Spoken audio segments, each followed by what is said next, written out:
오늘 저와 여러분들이 함께 나눌 말씀의 제목은 우리 한번 따라 하시겠습니다. 두 가지 부탁. 네, 두 가지 부탁입니다. 누가? 사도 바울이 누구에게? 디모데에게 두 가지 부탁을 합니다. 사도 바울이 두 가지 부탁을 할 때에 그 두 가지 부탁이 우리가 읽은 본문 1절부터 9절까지 읽었는데 사실은 14절까지의 내용입니다. 사도 바울이 디모데에게 편지를 쓸 때 어디서 썼느냐? 감옥에서 썼어요. 그래서 그것을 갖다가 옥중서신 가운데 하나라고 말을 하죠. 그래서 사도 바울이 디모데에게 편지를 쓸 때는 바울의 생애에 있어서 마지막 생애였습니다. 바울이 60대 중반에 그의 마지막 편지를 쓴 것인데 그것이 디모데 후서입니다. 디모데 후서에서 사도 바울은 이 디모데에게 두 가지 부탁을 합니다. 어떠한 부탁을 할까요? 이 부탁은 단순히 디모데뿐만이 아니라 오늘을 살아가고 있는 모든 그리스도인들에게 적용되어지는 것인 줄 여러분 믿으시기를 바랍니다. 우리 두 가지 부탁 가운데에서 우리가 기억해야 하는 첫 번째는 우리 한번 다시 따라 하시겠습니다. 믿음의 확신을 가지라. 네, 믿음의 확신을 가지라. 바울이 디모데에게 이야기하고 있습니다. 우리 본문 1절을 한번 읽어보실까요? 디모데후서 1장 1절 다 같이 읽겠습니다. 시작. 하나님의 뜻으로 말미암아 그리스도 예수 안에 있는 생명의 약속대로 그리스도 예수의 사도된 바울은 믿음의 확신을 가져라. 어떠한 믿음이냐? 그리스도 예수 안에 생명의 약속이 있다. 하나님께서 이것을 그리스도 예수 안에 주셨다. 이 믿음이 너 안에 있는 것, 그것에 대한 확신을 가지라. 네 안에, 디모데 너의 안에 믿음이 있는데 그 믿음은 어떠한 믿음이냐? 하나님께서 약속하신 믿음이에요. 하나님께서 무엇을 약속하셨습니까? 그리스도 예수 안에 생명이 있다. 이 생명은 우리의 호흡이 멈춰지면 끝나는 생명이 아니라 이 생명은 내가 예수 그리스도를 영접한 순간부터 새로운 피조물이 되어서 영원토록 살아가는 것. 그러니까 내가 육신을 입고서도 영원토록 살아가는 것이고 내가 죽어서도 영원토록 살아가는 것, 그것을 갖다가 생명이라고 말하죠. 우리가 이해하기 쉽게는 뭐라고 말합니까? 영생이라고 말하죠. Eternal life라고 그러잖아요. 영생. 이 영생이 그리스도 안에 있는 것을 내가 믿어라. 근데 믿는 것으로 끝나는 것이 아니라 그것을 확신해라. 여러분, 믿음과 확신은 다릅니다. 믿음과 확신은 비슷한 것 같아도 약간, 아니 어떻게 보면 아주 큰 차이가 있어요. 여러분, 믿음이라는 것은 뭘 말합니까? 믿음이라는 것은 내가 믿기로 결정하는 것입니다. 무엇을? 정황상. 내가 여러 가지 사실을 바라볼 때에, 여러 가지 자료들을 바라볼 때에 믿을만해 라고 생각을 합니다. 예를 들어서 우리는 눈으로 보지 않아요. 우리는 은하계가 존재하는 것을 우리는 믿어요. 태양이 있고요. 우리는 수성이 있고요. 금성이 있고요. 우리는 그런 것이 눈으로 보지 않아도 과학자들이 수없이 많은 자료를 보내오고 그래서 우리는 직접 눈으로 보지 않았어요. 근데 그걸 있다고 믿어요. 또 여러분 1500년에 누가 태어납니까? 이순신이 태어나죠. 이순신 장군이 태어나죠. 여러분 그것을 믿어요? 어떻게 눈으로 보지 않았는데 이순신 장군이 태어났다는 것, 아니 세종대왕이 태어났다는 것, 심사인당이 태어났다는 걸 여러분 믿어요? 어떻게 믿습니까? 그에 대한 관련 자료들이 있고 그 사람들이 관련 자료들을 통해서 이 사람들은 실제 했다라는 것을 말해주기 때문에 그래 그럼 나도 믿을만하다라고 말을 하는 거예요. 믿음이라는 것은 내가 눈으로 직접 보진 못합니다. 믿음이라는 것은 내가 직접 경험한 것이 아니에요. 그런데 확신은 달라요. 확신이라는 것은 내가 직접 눈으로 본 겁니다. 확신이라는 것은 내가 직접 경험한 것을 말해요. 내가 눈으로 봤어. 내가 직접 경험했어. 야, 디모데야, 너 안에 믿음이 있는 것을 나는 확신해. 라고 말하는 것은 내가 너의 믿음을 직접 내 눈으로 확인했어. 이러한 사실을 사도 바울은 디모데에게 이야기해 주는 거예요. 너는 네 믿음에 확신을 가질 필요가 있다. 디모데야, 너는 네 믿음에 확신을 가져야만 한다. 그것을 세 가지 사실로 이야기하는 거예요. 첫 번째는 사도 바울이 디모데에게 이렇게 말합니다. 너 안에 청결한 양심이 있다. 우리 3절을 다 같이 한번 읽어보실까요? 우리 3절 다 같이 읽겠습니다. 시작. 내가 밤낮 간구하는 가운데 쉬지 않고 너를 생각하여 청결한 양심으로 조상적부터 섬겨오는 하나님께 감사하고. 디모데야, 네가 너의 믿음에 확신을 가져야 되는데 그것은 뭐냐면 너 안에 청결한 양심이 있어. 청결한 양심을 갖다가 5절에서는 그거를 그대로 해석하는데 그것이 뭐냐면 거짓 없는 믿음이 너 안에 있다. 청결한 양심이라는 것은 뭐냐? 죄로부터 떠난 너의 삶, 죄를 짓지 않는 너의 담대함, 죄로 인하여서 사람들 눈치 보지 않고 죄로 인하여서 내가 수치심을 느끼지를 않아요. 내 행동에 있어서 내가 당당해요. 내가 사람들 눈치 보는 삶을 살지 않아요. 청결한 양심이라는 것은 죄로부터 떠나 있다. 죄로부터 떠나 있는 양심. 그것이 누구 안에 있느냐? 디모데 안에 있다. 사도 바울이 그걸 이야기하는 거예요. 그래서 너의 믿음의 확신을 가져라. 그 첫 번째는 네 안에 있는 청결한 양심이 너의 믿음의 확신을 준다. 그리고 두 번째로 이 바울이 디모데에게 내 믿음의 확신을 가져라 하는 것은 내 외할머니와 내 어머니를 바라봐라. 이렇게 이야기하고 있습니다. 여러분 보세요. 우리가 읽은 사랑하는 디모데에게 이렇게 5절에 보니까 이렇게 말하고 있어요. 내 믿음은 먼저 내 외조모 로이스와 내 어머니 유니게 속에 있더니 내 속에도 있는 줄 내가 확신하노라. 그렇다면 외조모가 어떤 사람인지를 알아야 되잖아요. 외조모 로이스는 어떤 사람입니까? 로이스는 유대인이었어요. 유대인은 유대인의 전통에 따라 유대인들과만 결혼을 해야 합니다. 그런데 외조모 로이스는 그렇게 하지 않았습니다. 내가 예수 그리스도를 믿은 그 순간에 유대 전통의 법을 깨버렸어요. 그리고 누구와? 이방인과 자기 딸을 결혼을 시키잖아요. 이방인과 헬라인과 자기 딸을 결혼을 시킵니다.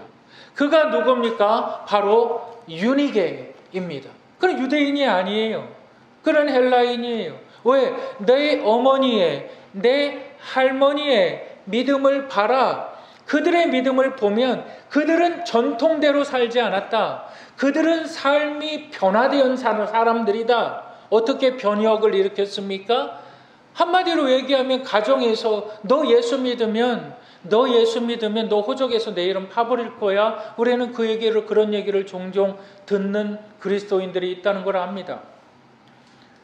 근데 이 할머니가 그랬던 거예요. 왜? 무엇 때문에 그랬을까요?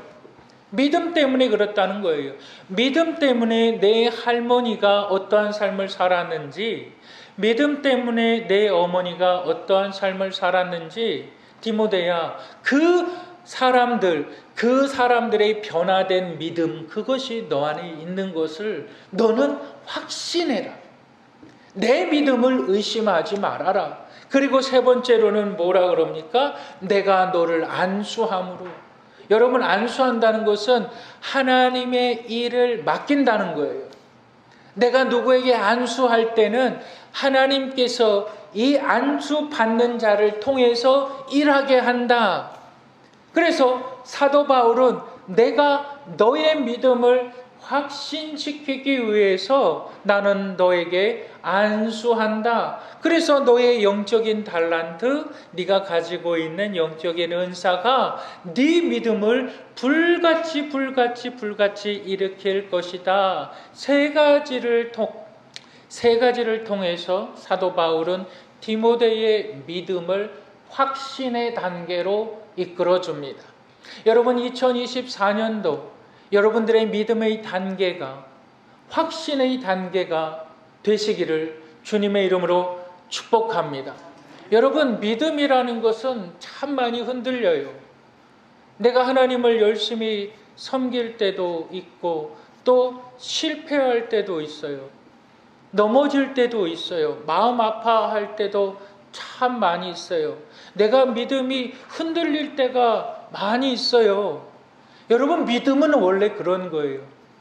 믿음은 원래 흔들리는 거예요. 내가 주님을 따르겠나이다 그렇게 했어도 내가 무서운 풍랑 앞에서 내가 겁먹는 거예요. 믿음은 나를 견고하게 붙들지 않아요. 그러나 확신은 나를 견고하게 붙들어요. 근데 이 확신은 내가 눈으로 볼 수 있어야 되는 거예요. 내가 경험할 수 있어야 되는 거예요. 지금까지 나와 함께 하여 주신 하나님, 내 과거를 돌아보니까 하나님은 한 번도 나를 떠난 적이 없어요. 늘 나를 붙들어 주셨어요. 여러분들이 믿음을 가지고 있어요?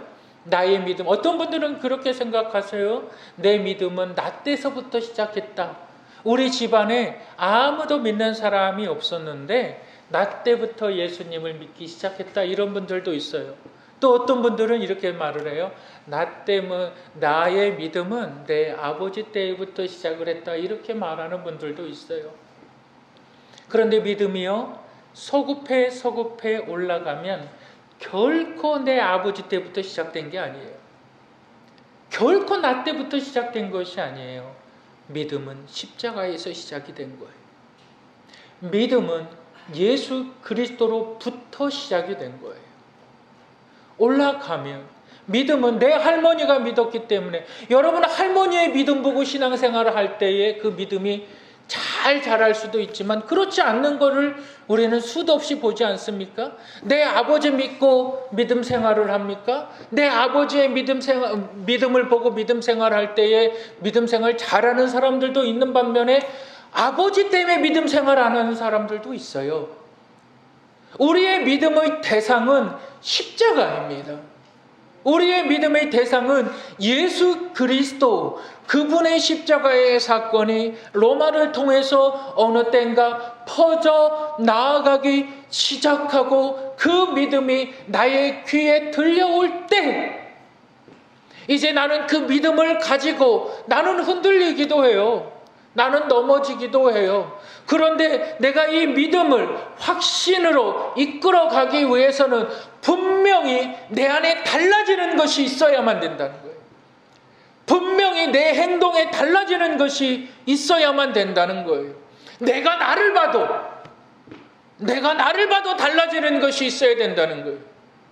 그것이 믿음의 확신의 단계. 아니 왜 이순신은 믿으면서, 아니 왜 심사인당은 믿으면서, 세종대왕은 믿으면서 왜 예수는 믿지 않습니까?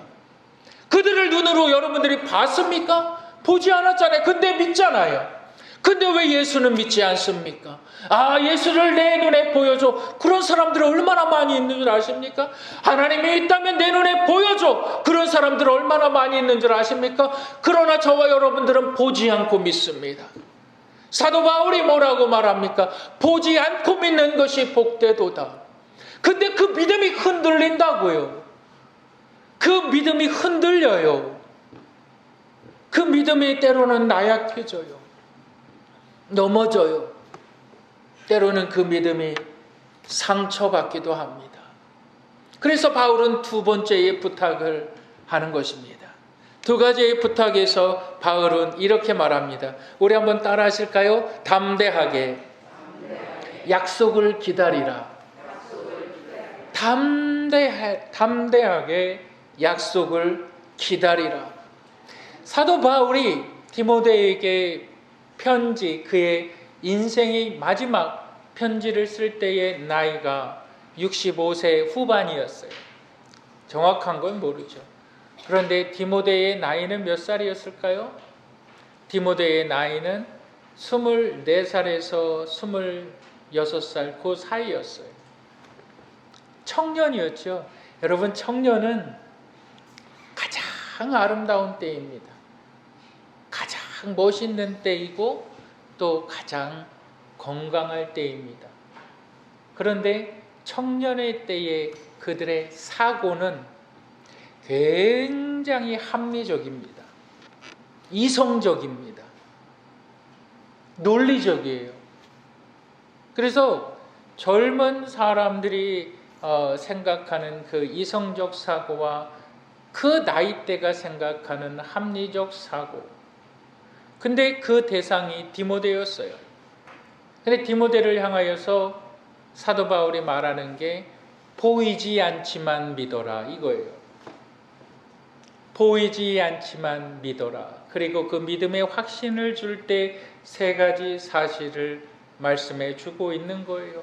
결국은 십자가의 은혜, 결국은 내 어머니, 내 할머니, 그 은혜, 그 믿음, 그것이 너에게 전달되어진 것을 네가 믿어야 한다. 그리고 이것을 확신하기 위해서 너는 담대하라. 너는 담대하라. 이렇게 이야기를 하죠. 여러분, 오늘날 살아가는 청년들, 뭐가 제일 관심일까요? 청년들에게 있어서 제일 관심이 뭘까요? 물질입니다. 물질. 제일 관심의 첫 번째는 물질이고 두 번째는 외모입니다. 그 다음에 또 하나는 뭐냐면 그 모바일, SNS 그런 겁니다. 근데 이 사람들의 관심이, 청년 세대의 사람들의 관심이 너무나 위험해요. 얼마 전에 유명한 배우가 자살을 했어요. 근데 검찰의 조사를 받았는데 마약 투약 혐의로 검사를 받았는데 세 번 다 음성이 나왔어요. 음성이 나왔다는 게 뭐예요? 검출되지 않았다는 거잖아요. 근데 자살을 했어요. 참 아이러니해요.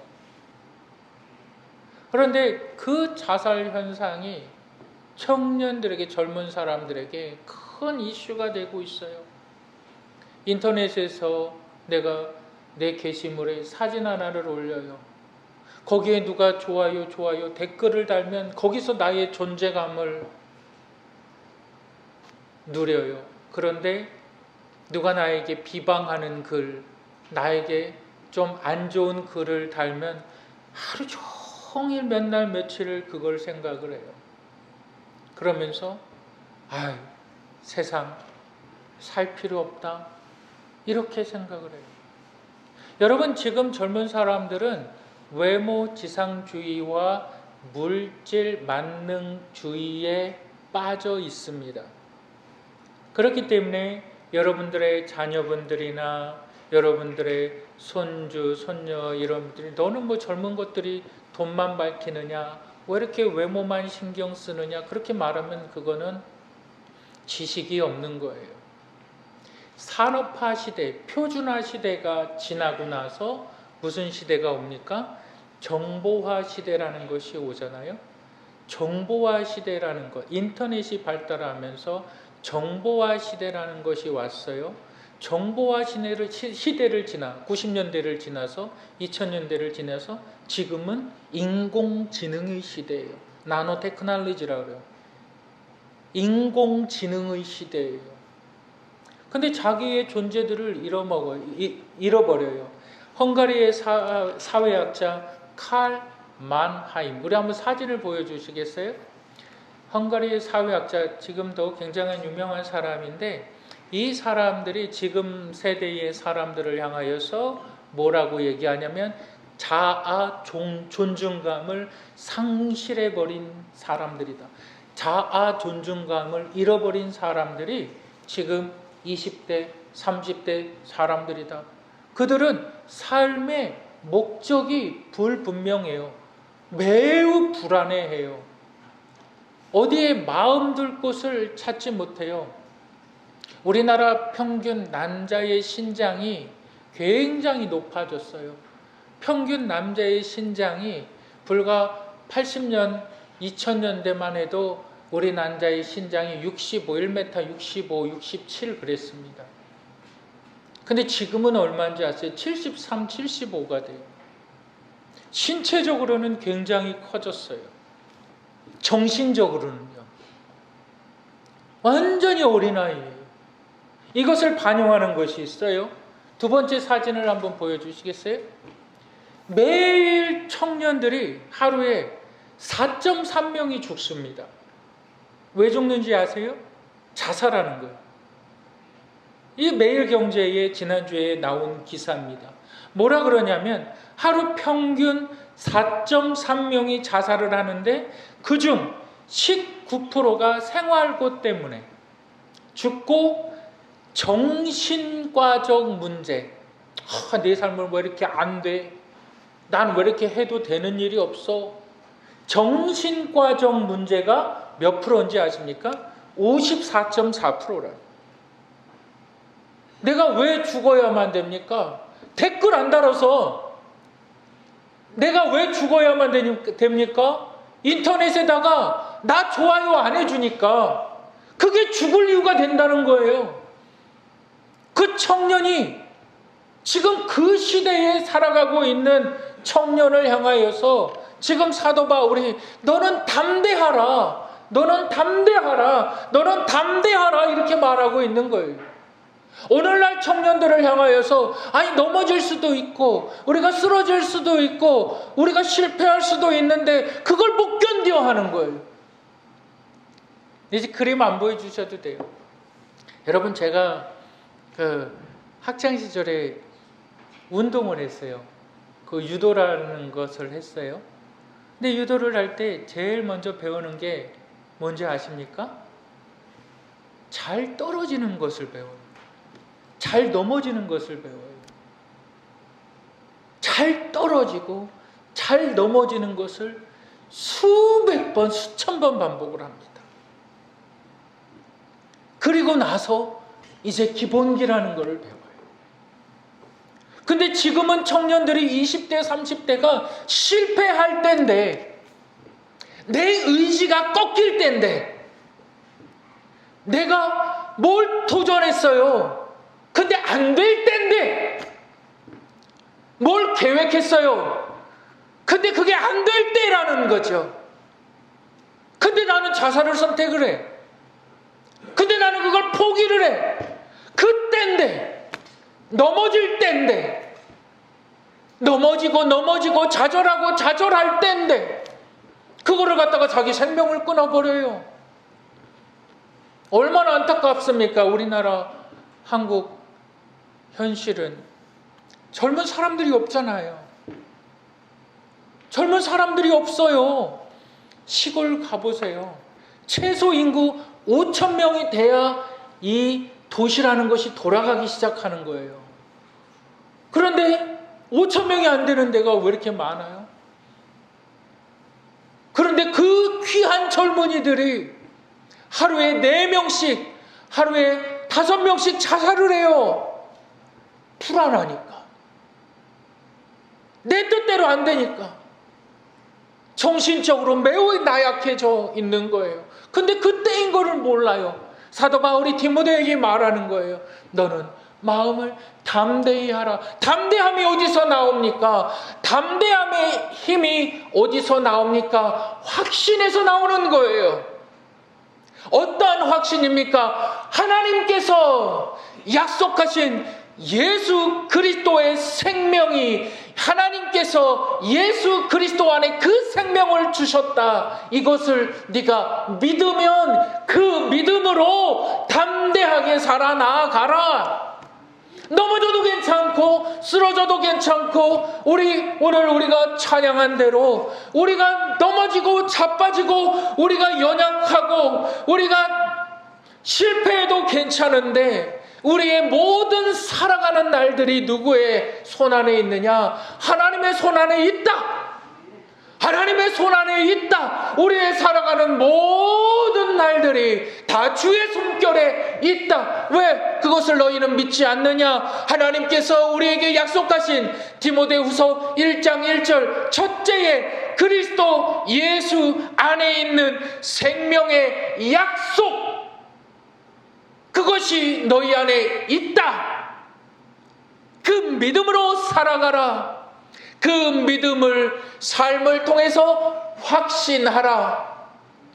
그리고 나서 마지막으로 하는 말이 뭐라고 말합니까? 여러분, 우리 7절과 8절 우리 한번 다 같이 읽어보실까요? 7절과 8절 다 같이 읽겠습니다. 시작. 하나님이 우리에게 주신 것은 두려워하는 마음이 아니요 오직 능력과 사랑과 절제하는 마음이니 그러므로 너는 내가 우리 주를 증언함과 또는 주를 위하여 갇힌 자 된 나를 부끄러워하지 말고 오직 하나님의 능력을 따라 복음과 함께 고난을 받으라. 여러분, 이 말이 7절과 8절을 한 문장으로 한마디로 말한다면 담대하라 이거예요. 복음과 함께 담대하라. 복음을 부끄러워하지 말아라. 나를 부끄러워하지 말아라. 나 사도 바울을 부끄러워하지 말아라. 디모데야, 나를 부끄러워하지 말아라. 여러분, 담대함이 어디서 나올까요? 확신에서 나옵니다. 이 담대함은 힘이 있습니다. 내가 눈으로 봤어. 내가 내 삶으로 경험했어. 내가 하지 못할 이유가 없어. 믿음은 흔들려요.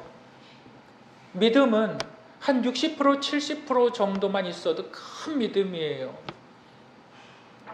내 눈으로 보지 않았거든요. 근데 확신은 안 그래요. 확신은 100%입니다. 힘이 있어요. 동력이 있어요. 근데 그걸 어디서 찾으라고요? 예수 그리스도 안에서. 누가? 하나님께서. 누구에게? 우리에게 약속하신 그것. 우리에게 약속하신 그것.